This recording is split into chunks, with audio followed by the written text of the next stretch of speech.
Welcome to my podcast. This is the Charles Cook Podcast, and the focus of this podcast is the local and state issues here in Tennessee. You can follow me on Facebook at Charles Cook, so please like the Facebook page and share the information that you see there. My YouTube and Rumble channels are at Charles Cook 52, so please subscribe to the channels and click the bell so you get notified when I upload a new post. And you can also contact me at charlescookpodcast@gmail.com. So if you got any questions or you would like to come on and join me, just send me an email. Again, that's charlescookpodcast@gmail.com. All right, today my guest is Heather Fair, and Heather's from Blount County, and so I won't steal any of her thunder. I'll let her tell you who she is and what she's been doing and why she decided to join. What's going on and why I invited her to join my podcast today. So, welcome, Heather, and tell us a little bit about yourself. Well, thank you so much for having me on, Charles. I appreciate that. My name is Heather Fair, and I live here in Blount County. Actually, today is the anniversary of the day that I left California. I left I left San Diego on October 1st of 2018 and drove out here to East Tennessee. I love it here, and it feels like home. Yeah. And actually, So you no longer feel like a refugee anymore, huh? no, that's right. So my introduction to the Blount County Republican Women, which is really if anyone's been following what's been going on with locally here with that group and myself, that started pretty soon after I moved here. It was right before the 2018 election, and there was a GOP headquarters, and that's how I had stopped in. I was out and about, just kind of checking out the area and learning the lay of the land, and that's how I learned of the Blount County Republican Women and went to a meeting and became a member. And then this past January was inducted as the president of the Blount County Republican Women. Initially, I was the vice president, and then the lady who was going to be the president, her husband was running for public office, and so she felt a bit of a conflict there, and stepped down. So then I was voted in as president. So it's only been since the beginning of this year that I was president of the Blount County Republican Women, and just super excited about the opportunity to, I guess, spread the word of spread the good news of conservatism to Blount County, for lack of a better phrase. Yeah. Cool. Okay. Wow. Okay. I thought I heard some feedback there. So you become president of the Blount County Tennessee Federation of Republican Women. Yes, we are. They are a charter of that group, so they are under, yes, the Tennessee Federation of Republican Women. Mm-hmm. So you become president. So now we're to the point where you were the president and you had the opportunity to invite speakers in, correct? Correct. Well, and that's actually what first why I first wanted to take office. I was, as I said, I had been asked if I would accept the nomination for vice president, and the first vice president, their main responsibility, among others, but their main responsibility is to book the guests, the guest speakers that come in and address the monthly meetings. And I was all over that. I thought that's fantastic. We can get some speakers in here, kind of invigorate the club. And that was my interest. And then the change over happened. And then I was asked if I would accept the nomination as president. That didn't hold as much appeal to me. I like the idea of booking the speakers and then just kind of moving on. for me, what I found intriguing was the opportunity to sit on the county board of the GOP, the executive committee, Right. which is something that the president is able to do. So with that in mind, I did agree to do that. Now, immediately when I joined the board of Blount County Republican Women, my first thought was, I want to get somebody like Gary Humble Yeah. to come out and speak. I didn't think I didn't know Gary. I had seen him at an event last summer of the Freedom Matters tour, sponsored by Tennessee Stands and Tennessee Conservative News. But that was all that I knew of him. And then, seeing his podcast and his weekly updates. So I just so happened to run into him I think it was March. I believe it was in March. I happened to run into him at an event at Patriot Church. And I went up and asked him, would you like to be a guest? Even though that wasn't my duty to invite the guest, but I thought this is a fantastic opportunity. He's right here. He's right in front of me. I'm going to ask him. He was very gracious and gave me his card and said, well, email me. Let me know when you would be able, what's going to work. I sent him some dates. He emailed me back. And so September 26th was the date that we had, that worked out for both of us as far as scheduling. So he was scheduled to come out. This was finalized in June.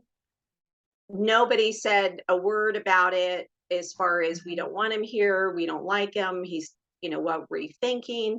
Don't do that. Everybody was on board until about, I guess that's about 2.5 weeks ago is when the pushback started. And that started from an outsider, a third party who's not part of the Blount County Republican Women. I've never met him. He's never been to a meeting. And he took it upon himself to email me and CC'd on that the president of Tennessee Federation of Republican Women and Scott Golden, who is the party chair for Tennessee. And just kind of this rambling email about how I was shirking my responsibility, not upholding Republican values by having Mr. Humble as a guest, and then denigrating Gary Humble's reputation as well. Right. And that's kind of what kicked it off. Yeah. So the whole time that you had been part of the group and you had actually scheduled guests to speak before, you never had no issues until you invited Gary Humble to speak. We didn't have any issues at all. And I mean, I would sometimes joke, I don't know why they voted me. I mean, I am who I am. And I every meeting addressed the fact that, as it's conservatism and putting that out front, when addressing the membership, I would say, throw your shoulders back and hold your head up. You're conservative. There's nothing to be ashamed of. These are the values that, we're holding on to the values that founded this country. And that's nothing to be ashamed of. And it's not, we should not allow the left to define us. So that was the theme. That's what I was, for lack of a better word, that's what I was preaching at the meetings. That's what I was bringing forth. And no one ever objected and said, hey, we don't like what you're saying, or we don't like the direction. We had a great team through the primary. We had very invigorated membership, working for the candidates, getting out there. Our membership has been up 40% from January up until this moment, had increased 40% in Blount County Republican Women. Now, I don't take that as that's all me, but right. I do think that it was a collective. It was just such a great group of ladies. And I think that everybody was really invigorated and just loved the idea of getting out there in the community, grassroots, and really really embracing the conservative label. Right. Yeah. you had someone from outside of your county that took issue with Gary Humble coming and speaking. Yeah, that's still kind of up in the air as far as where he originates, because I know that he has worked in Nashville. I don't know that he lives here full time, or he's on the Chamber of Commerce. He's in the Chamber of Commerce. But I know that he also has ties to Nashville. Um, but as far as his interest in our group, I do not think that it was organic, that it was genuine, that as a citizen he took offense to what was happening, or it was out of concern. I don't believe for one moment that he was truly concerned about the direction of our club. I believe that it was, they didn't like what Gary had to say about established Republicans. Right. And that's where the issue was. Yep. Gary had released a statement right just prior to when that first email was released, and it was in regards to the issue with Mark Pulliam. That Mark Pulliam was duly elected for office of select, for a committeeman, and that has been tossed out. And Gary Humble, along with, I think, anybody who hears that, was a little outraged. Yeah, as well as myself. Regardless of where your politics are, or Mark, or you don't know him, or you like him, or you don't like him, right is right and wrong is wrong, and that was wrong. What they did was wrong. It was wrong to Mark, and it was wrong to the voters, and it was wrong to the elective process, and that's what Gary spoke out about. And I think somebody got in Ted's ear and said, we do not want him here in this county. Yeah.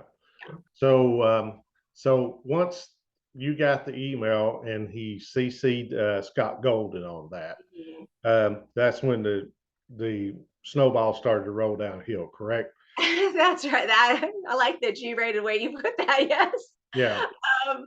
Yeah, I think that's what started. Well, he sent the email, and I believe that was on a Tuesday. We had our board meeting scheduled for the following day.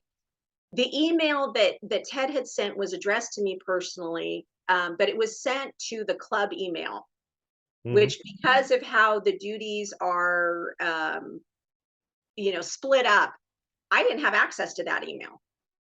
I don't open the email that goes to that address. So that was forwarded to me by another board member. So they had eyes on it. They read it. They said, "Oh, I think this is for you." Meanwhile, they had shared that email with someone outside of the active board. I'll call the old guard. Right. So someone who's involved, very much established, but doesn't actually hold an official title within the group. So we had that the email was sent on Tuesday. We had our board meeting on Wednesday, and this board member had also printed up the email, and they got a little contentious. That was the beginning of, you need to censor Gary. You need to call Gary and tell him this is what he can talk about. This is what he can't talk about. He can't mention anything about Mark Pulliam. He can't mention anything that could even be conceived or perceived as being negative towards a Republican.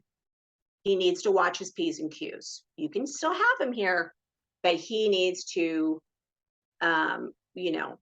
behave himself. Basically, is what they're saying. He can talk about A, B, and C, but that's it. And that meeting got a little contentious because I pushed back and I said, I'm absolutely, not going to do that, on the grounds that he's an invited guest. This is America. He has a right to speak. And also the respect that I have for him. Right. If Gary has something to say, I think maybe we should give it a listen. Right. And that's what they don't want no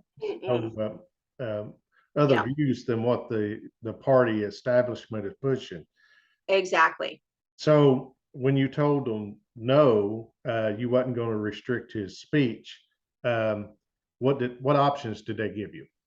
Well, that was the first email. So there was a week between the first and second email. So that first email again was shared with the board and this other individual outside of the group. I never heard from Scott Golden, which I didn't expect to. I never heard from the president of the Tennessee Federation of Republican Women, Linda Coleman. She was CC'd on that first email, and I never heard a word. However, through that week, it was emails and texts that were directed to me, reminding me, you need to keep Gary on a short leash. You need to make sure that he doesn't say anything, out of bounds. And I had texted Gary, and we spoke briefly on the phone because I didn't want him to make a special trip out here. He's in Nashville. Right.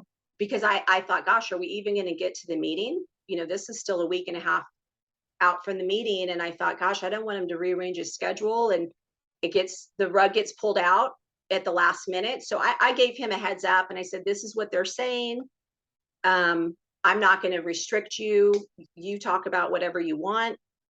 But just so you know, this is what I may call you the night before and cancel it. I just need you to know that. And he was very gracious. And so that was a week. And then the next email came out, and that email went to the membership. Somehow Ted Boyette, who's the individual who wrote the first email, he somehow got a hold of the membership list. Now that I'm no longer affiliated with the group, I don't have any way to dig into it anymore, to find out exactly what happened. I felt horrible about that. I don't know how that happened. It should never have happened.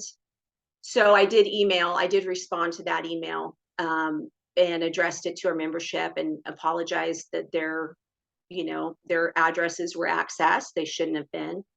And then I went into detail about what had happened, what has been happening for this past week, and what was being asked of me, that that the call was for Gary to be censored. I didn't feel that Ted had any right to do that. It has absolutely nothing to do with our group. Who is he to to demand anything? He certainly has a right to his opinion, but to determine the course of our group in any way, I think is ridiculous. Yeah. To be honest. So that was the email that I sent. Gary and I shared that email with Gary. Gary responded to Ted's email as well. This was picked up by Tennessee Conservative News. Brandon Lewis, had reported on it, which I'm grateful that he did. I think that it is news. I didn't think it was at the time, but I see now that maybe that was good that more eyes were on it. So that was Tuesday, and the next night is when I got a call from Tennessee Federation of Republican Women, giving me, telling me point blank, you have to you either resign, you can keep your post, but you have to cancel Gary, or you can move ahead, keep your, refuse to resign, insist on Gary being there, but the club is going to pay the cost for that. And and I was told that in that conversation that they had convened a panel 2 weeks prior. So, unbeknownst to me, if what she was saying was fact, no one ever called me. No one ever asked my opinion. No one ever picked up the phone and said, my gosh, what's going on? I'm hearing these things. I'm getting these emails. Heather, what's happening? Yeah. No, it was radio silence until I got that phone call the Wednesday before Gary was supposed to come out, telling me, these are your choices. This is what you have to do. And that was the 21st is when that happened. And it just galls me. I mean, that poor gal, it was funny. She told me that she said, well, I usually email people. I don't usually call. But I wanted to call, and after we got off the phone, I thought, boy, I bet that's the last time she makes that choice. Yeah. Because it just galled me that a group with Republican in the name was so insistent on number one, circling the wagons. Let's protect Scott Golden. I think Scott Golden's on his own. Right. That's just me personally. That's not as president, but just as a Republican, um, you did what you did, and you're going to take the heat for that. Then you can take the heat for that. I don't think anybody should be providing cover for him or making excuses or rationalizing what he did. But again, that's my personal opinion. Um, but that they would not allow Gary to speak, and they were so frightened by it, and um, in some weird twisted way, thought that they're upholding Republican values by protecting these Republicans, but shutting down somebody's First Amendment rights. Right. Well, so you ultimately ended up resigning, correct? Yes. Yeah, I resigned the next. I knew on the phone when I was talking to her, I thought, if there's no, I really have no choice. Those are three awful choices. But there's only one thing that I can do, which is resign. But I didn't say anything. I didn't tell her that. I didn't make it official. I felt that I owed it to the membership to address them first. Right. I don't. At that point, I thought, I don't owe anything to the Federation. They had zero interest in being fair-minded about it, being open-minded about it. No concern. I mean, that was the other thing. There was zero concern from the Federation or even people within the group of who were privy to the contents of that first email of like, gosh, that you're taking a lot of heat. Let's talk about this. There was no one had reached out regarding that, which is fine. It is, that's just how it goes. But so I didn't feel any I didn't feel any loyalty to them as far as they need to know. So Thursday morning, I had emailed the membership and resigned, and detailed in that email why I was resigning, because a lot of the membership, they got that email from Ted and they had no clue what was happening.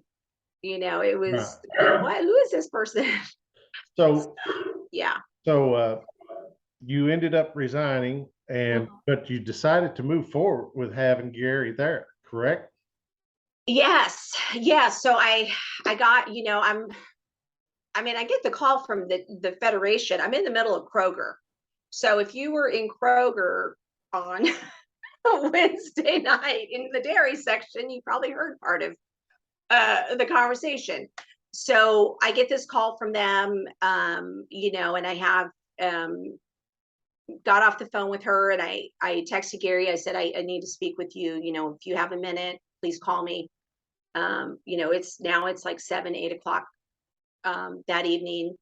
And so he called and we spoke, and and he said something that I think speaks to his character. He said, I don't want you to lose anything that's important to you. I don't want you to, it's okay for me not to come and talk. If that's what you choose to do, I'm not gonna no judgment there, which I thought was very gracious of him and Right. very kind of him. But I said, absolutely not. I said, I don't want to have anything to do with that if that's their mindset. And so, we were both kind of bummed out, and it's like, gosh, they always win, the establishment, they put their boot heel down, and it just is so unfair. And I think we both kind of had that sense of like, dang it, this could have really been good. I was so excited for the group because he's so well spoken, well informed, and it just was going to be a great event for the group. And I really think that the ladies there would have appreciated it, and also people who never would have come to one of our meetings. Right.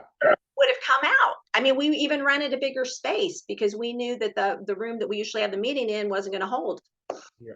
So we were both kind of disappointed, and we got off the phone, and then about 15 minutes later, he texted me and he said, "You know what? I'm still, you know what? I'm up for coming out. If you can find me a venue, I'll be there." And I was so excited when I got that text. I was like, "Heck yeah, Gary, yeah, plan on it." So, so Yeah, they didn't win. The establishment didn't win. What? it And did. this is what I'm saying. And you Yep. seen one of my other interviews that I did. Uh, Hmm. the establishment is actually driving conservatives to start their own movement. Hmm. And so that was the good thing that come out of this was Yeah. um and y'all were still able to get Gary there, and from what I've seen, you had a packed house. We had a fantastic group, and then we had people from Hamlin County, Granger County, up near Johnson City. I had a lady I met from Franklin, from Sevier County, Loudon. Um, People are hungry for this. Yes, People are. It's not an isolated incident with the Federation by any means. right. I learned, but as far as Americans who hold conservative values, not feeling that the Republican establishment represents them, sadly, that is very commonplace. Yeah. So I'm realizing. so Yeah, let me tell you this. Um, when one door closes, God will open another door for you. And yeah, you young lady may just had a big door open for you to do more than what you ever thought you could have done with the Republican women. So I think if you work this right, just like the guy Kurt uh, Riley from Sumner County, uh, they have a huge organization down there yeah, now. And so I think it's going to work out well for you if you work it right. And I think it will actually help conservative Republicans grow here in East yeah. Tennessee. And that's the great thing. And I think that's what they fear the most with the establishment, is why they're doing that, is because they want to squash it. I've seen it all throughout the state Yeah. now, and in Knox County, Blount County, we're seeing it. The establishment, the elite establishment in the Republican Party does not want grassroots conservatives involved. Not at all. And I went into it so naively. I'm thinking, oh, they've never done these things before because, oh, just nobody thought of them, or nobody had time. No, it's because they don't want to do them. They Right. don't want to grow it. I had such plans for the group in 2023 of how we were, going to reach different parts of the county and bring people into the fold, so to speak, grow the party, grow the base. But the flip side of that is, and this was in the back of my mind, even when I was in the group, and we're making plans for 2023, and being involved in the community, and getting word out as keep Blount conservative. That was the hashtag for the midterms here.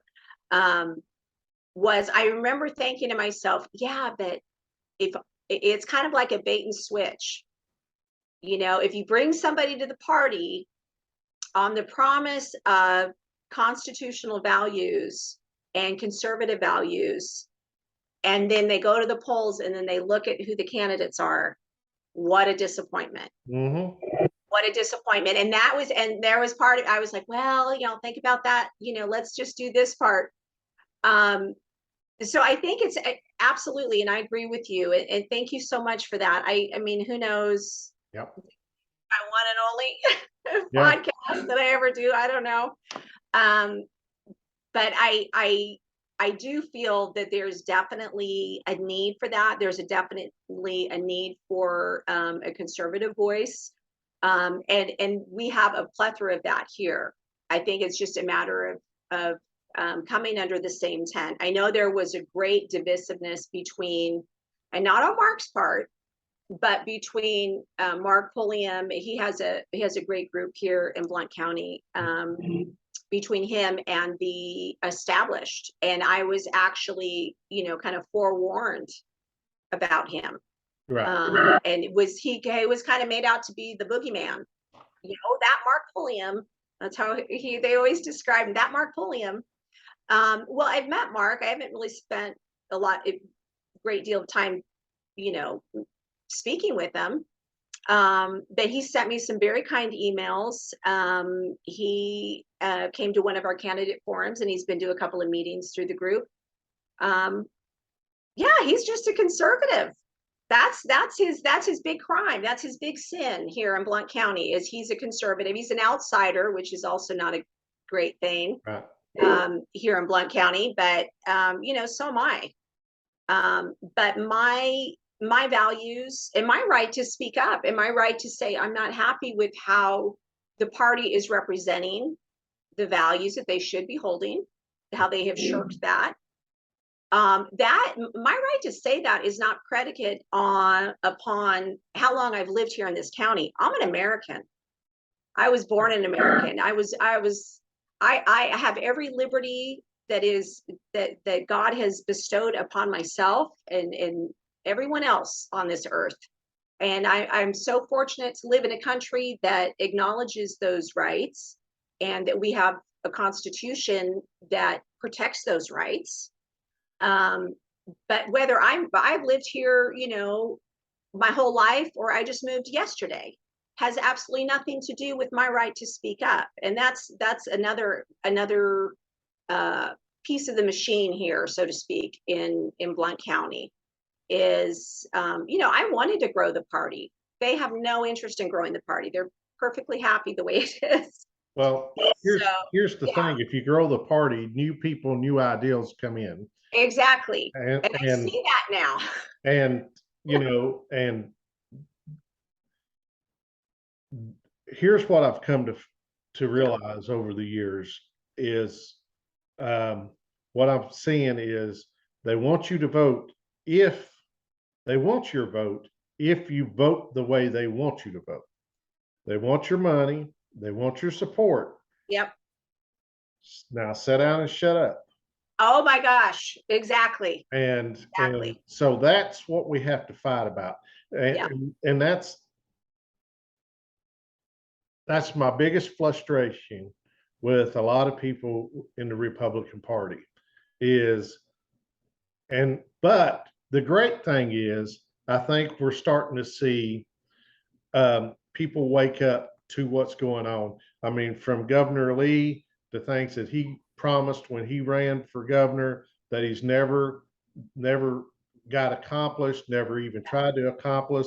With the COVID mandates and stuff, a lot of people are seeing that, okay, the Republican Party, they talk conservatism, they talk the Constitution, they talk all of this stuff, but when it comes for the rubber to meet the road, they're nowhere to be found, and they're controlled by a certain small group of people. And that's why they don't want new people to join the party, is because people want things done. That's the reason why you're starting to see a lot of these grassroots groups split from the Republican Party and do their own thing and run their own candidates and stuff. And I've seen over the last 10 to 12 years, a lot of great conservatives leave the party and join the Libertarian Party and stuff. Yeah. And, nothing wrong with that. Libertarians are good folks.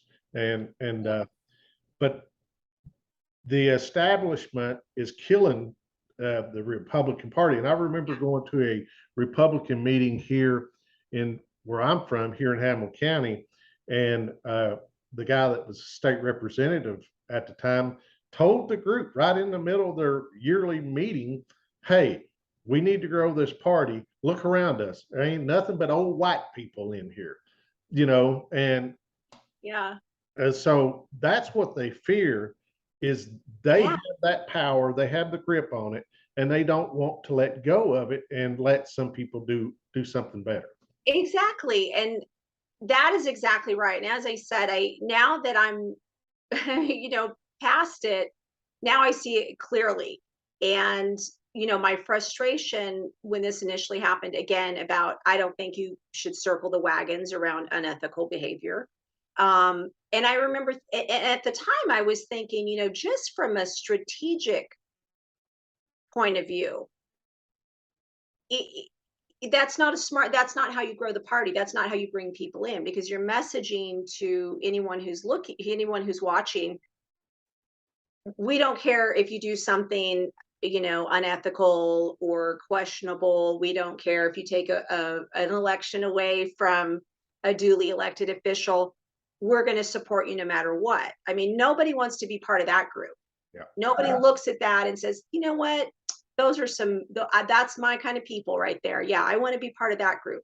Nobody's going to say that. And so I was naively thinking, do they not see this? And you're exactly right. They want to keep um, the status quo, and they're perfectly happy. We're the ones who are upset and unhappy with how they've conducted themselves. They're perfectly happy with how they're conducting themselves. They're not happy that there's some unrest in the party by ticked off voters such as yourself and me. But I think there's a couple of different ways. There's so many things happening now on so many different fronts. And I think all the different conservative groups, I think one good thing is if we can cover them all. So everybody kind of gets their niche. But I think all all the groups need to be mindful of the candidates that we send. That's where it starts. It starts with the candidates. And I think that the Republicans, maybe the Democrats do it too. I don't know. I mean, goodness, I feel so bad for Democrats. I mean, I'm sure there are some good, hardworking Democrats who look at their party and just think, look at the insanity that is being spouted from their platform. I mean, my heart goes out to them. That's why Because a lot of them are leaving. they've been sold down the river. We have in a different way, but they have as well. But that's where it starts. It starts with us paying attention to what's happening. And I think that it's just human nature. We're busy. We all have our own lives. We have work, family, things going on.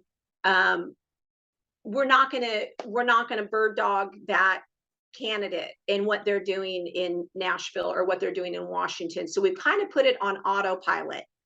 They've got an R after their name. We voted for them. They're a good guy. They're a good gal. We know they're Republican.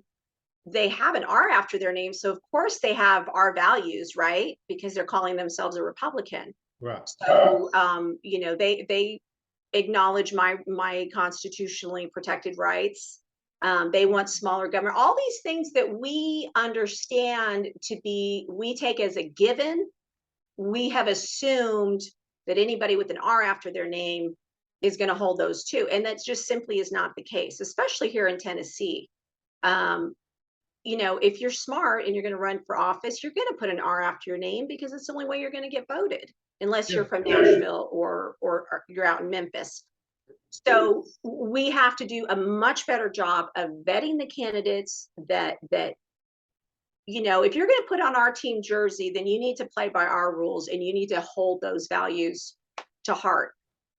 So start with a good candidate. And then we have to keep an eye on them. And that's where Gary Hummel comes in. That's where Brandon Lewis at Tennessee Conservative comes in. You have to have people watching again, because we're busy with our lives. Politics isn't everybody's thing. Maybe they don't want to, spend their evening, scrolling the internet, finding out how everybody voted in Nashville. So that's why we need somebody to keep an eye on what they're doing. So start with a good candidate, and then you know what? We're going to watch you. We're not going to put you on autopilot. We're not going to vote you and send you off and then just hope that you do the right thing. You might be a fine person and start out with the best of intentions, but who knows what you're going to face once you get to Nashville or you get to Washington. So we cannot keep our eyes off of that. That is our responsibility as voters. We want a representative government. We have to be part of the process. Right. And I say that when I say we, I mean I'm pointing the finger at me. I've never been my my experience with Blount County Republican women, it is my first foray into anything political other than going to the voting booth and doing exactly what I just said, voting for everybody with an R after their name. Um, we have to do more than that.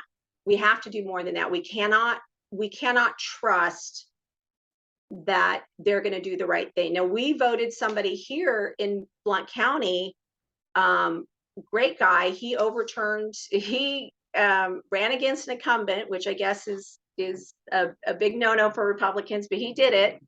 Mr. Brian Ritchie, he's going to be going to Nashville. He'll be on the ballot in November. But he beat out the incumbent, Bob Ramsey, Yeah. and which I'm so thrilled about.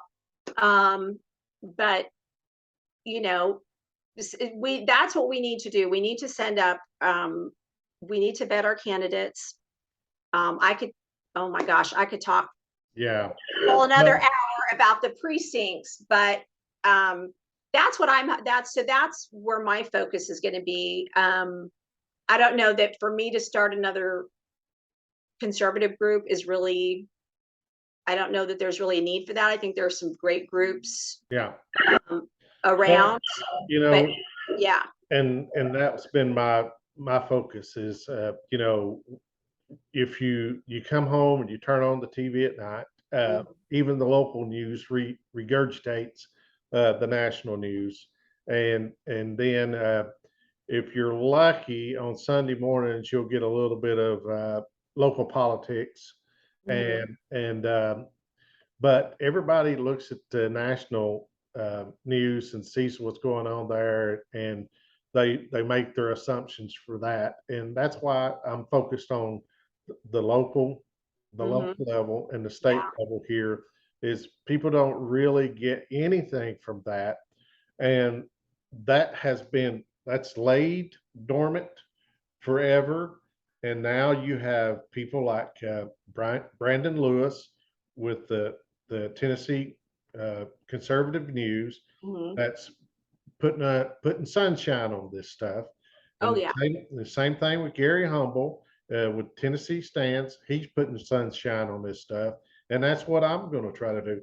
The only thing is, I want to let people like you and the other ones tell their story so people can see, hey, why did they do Heather like that? All she was doing is trying to bring somebody in to talk. You know, Yeah.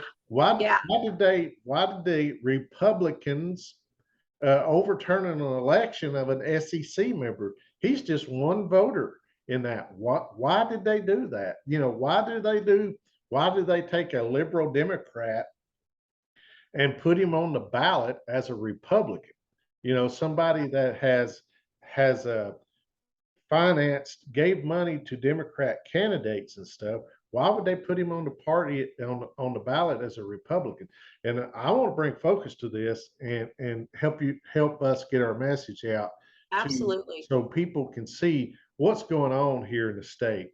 And the Yeah. good thing is when people get focused on it, you'll see things like Brian Ritchie, him winning, and other Mhm. candidates winning is because they say, well, I'm going to run, or we're going to get behind somebody. We're going to get this changed. And that's what they Absolutely. fear. That's what they fear. Oh my goodness, you are hitting the nail on the head. That is what they fear, and I definitely think starting in your own backyard, that's where I'm going to focus.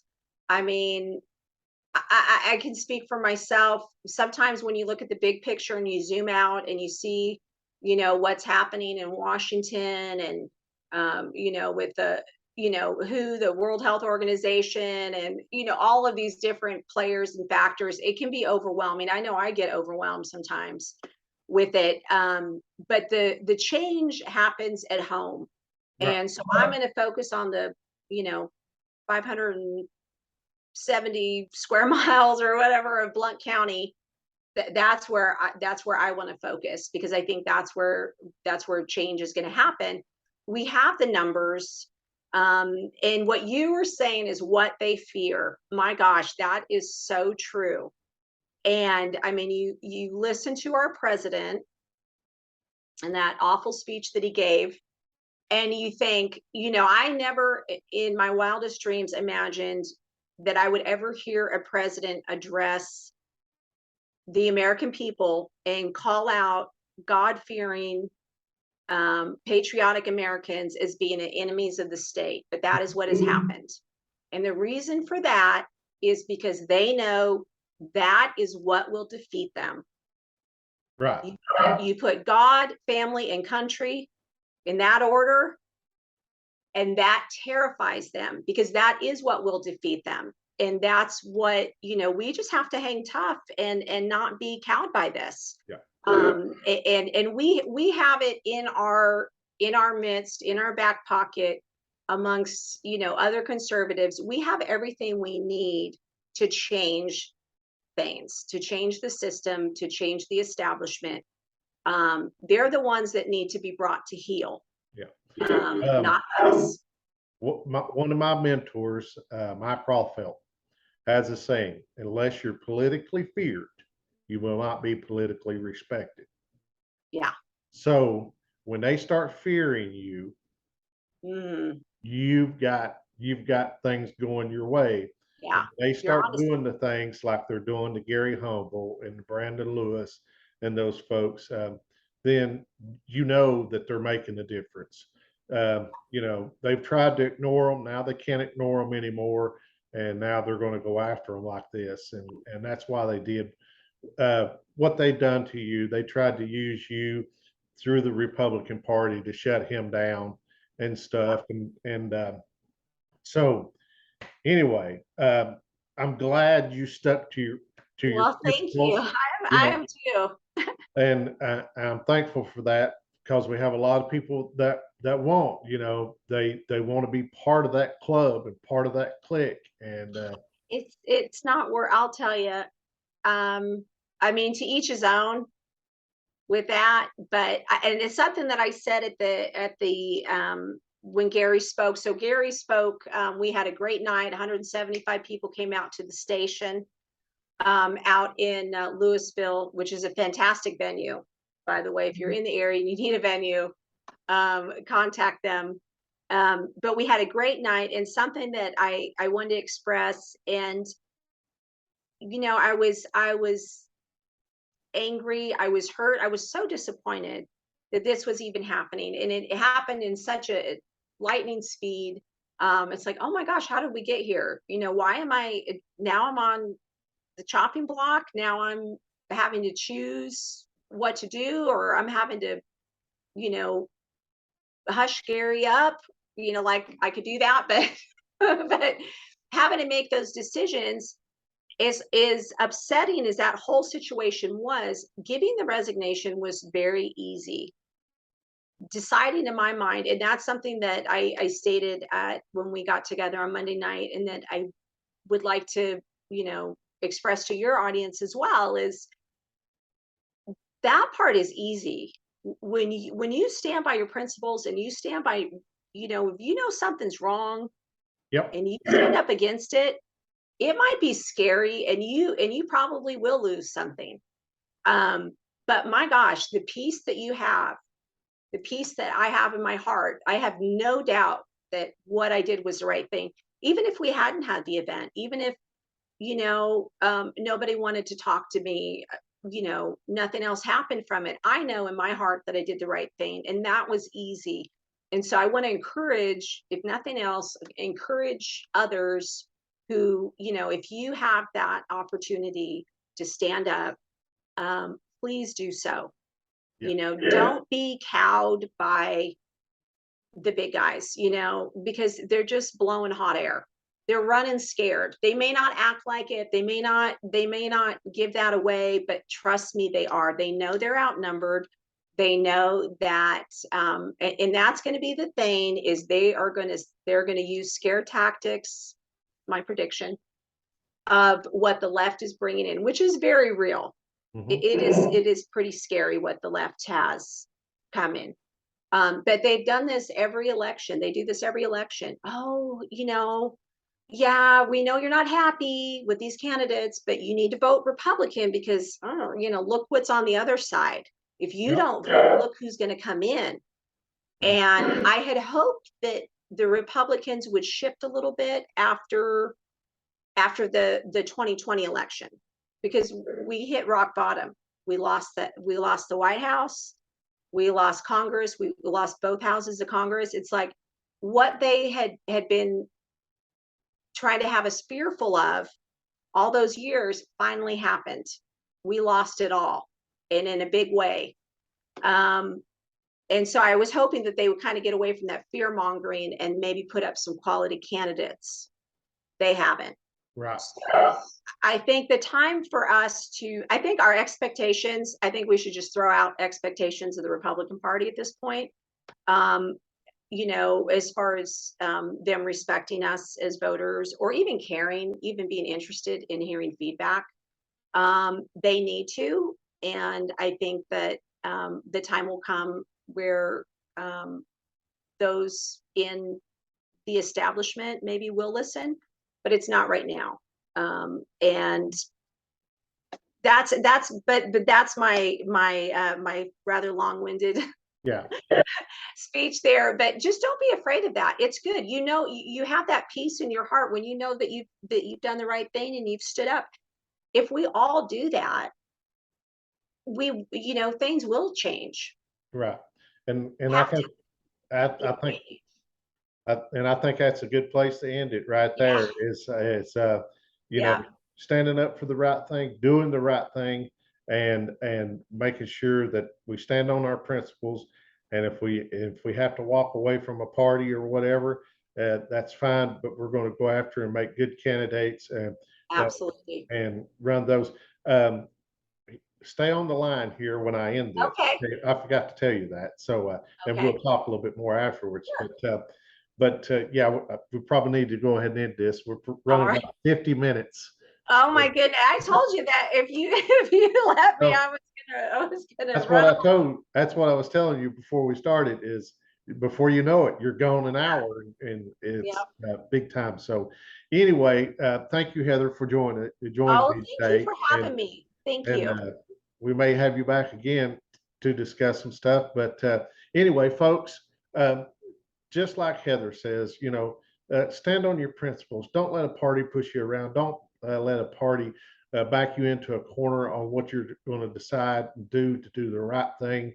It all comes down to freedom of speech, the Constitution. Follow the Constitution. The Constitution is what it's all about. Whether it be the federal Constitution, United States Constitution, their state Constitution. Do the right thing, follow those things, and we'll all be better for it. With that, if you have something, an issue that you'd like to discuss, contact me at charlescookpodcast@gmail.com and get a hold of me, and we'll talk about it. Heather, thank you for joining me, and stay on the line. We'll talk a little bit here. God bless you, everyone, and appreciate you watching. Please share this, and we'll talk to you again. Have a blessed day. Bye-bye.